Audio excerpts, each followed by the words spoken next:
वर्ष 2007 से 2012 तक उत्तर प्रदेश में मायावती का शासन था। उस 5 साल के कार्यकाल को आज भी उत्तर प्रदेश के लोग याद करते हैं। मायावती ने अपराध पर एकदम नकेल कस दी थी। विधि व्यवस्था बिल्कुल ठीक, हत्या, बलात्कार और लूटमार की घटनाएं बहुत कम हो गईं।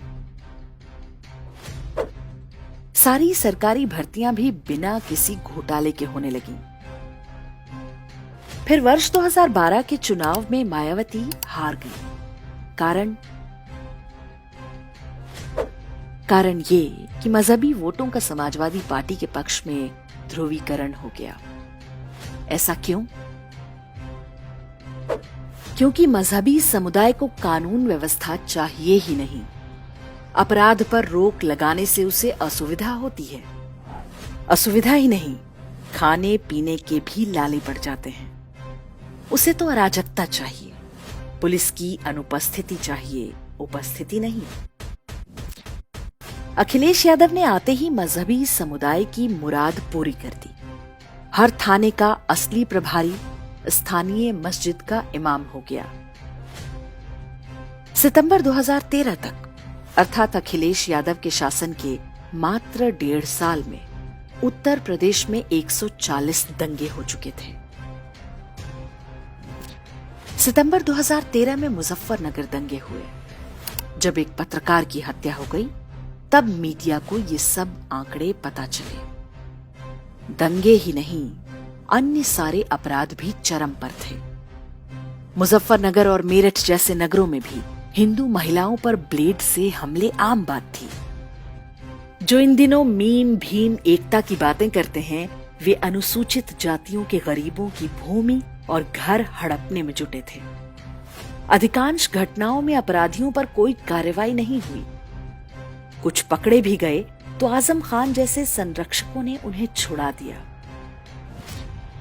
मुजफ्फरनगर दंगों के बाद हिंदू जागे। 8 महीने बाद केंद्र में नरेंद्र मोदी की सरकार आ गई। तब जाकर मजहबी समुदाय भी थोड़ा ठंडा हुआ।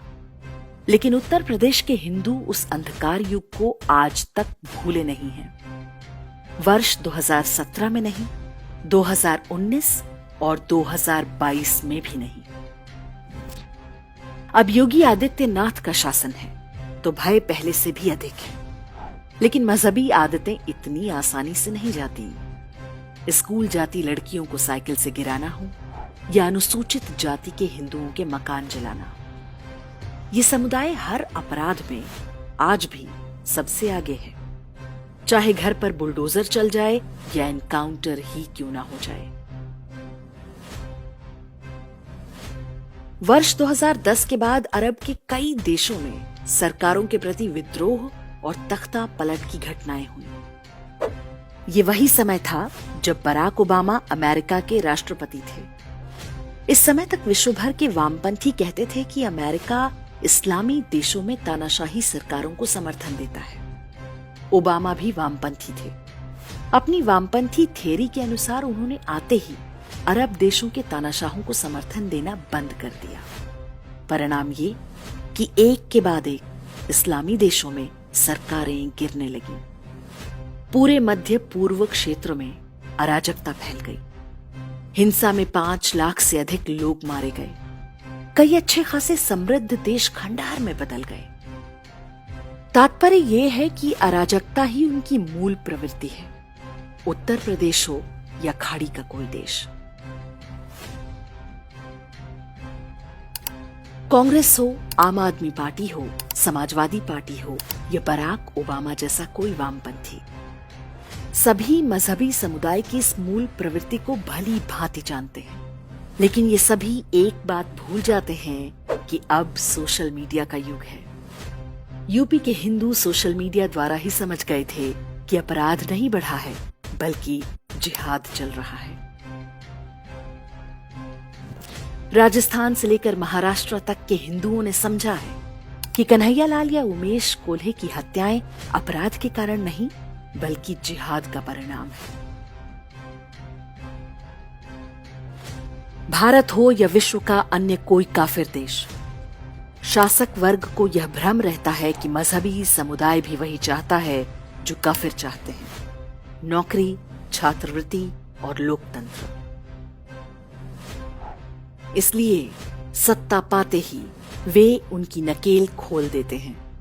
फिर मजहबी माफिया वही आरंभ कर देता है जो उसकी असली ताकत या कोर कॉम्पिटेंस है।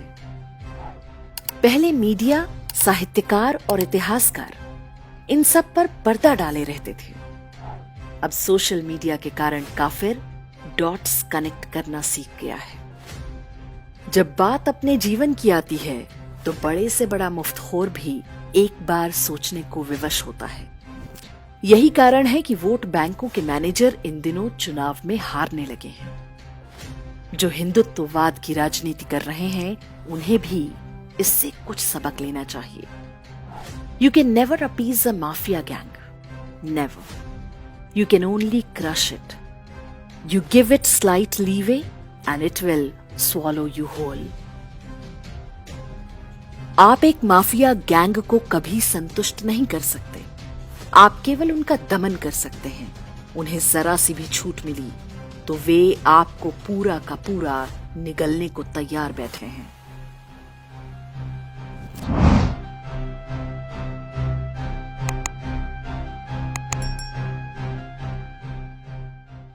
इंडेक्स ऑनलाइन के वीडियो समाज को समर्पित हैं।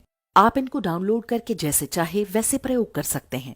चाहे तो आप हमारे टेलीग्राम चैनल से जुड़ सकते हैं। वहां सारे नए पुराने वीडियो आपको मिल जाएंगे।